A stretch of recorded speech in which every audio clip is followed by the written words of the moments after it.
అమ్మంటే ప్రేమకు రూపం, నాన్నంటే ఆమెకు దీపం.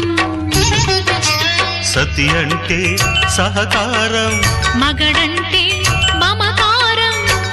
ఇల్లు స్వర్గసీమ, ఇంటి పేరు ప్రేమ.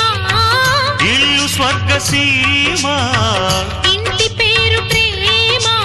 ఎన్నటిదో అనుబంధం, ఎదనిండా మకరందం. అమ్మంటే ప్రేమకు రూపం, నాన్నంటే ఆమెకు దీపం.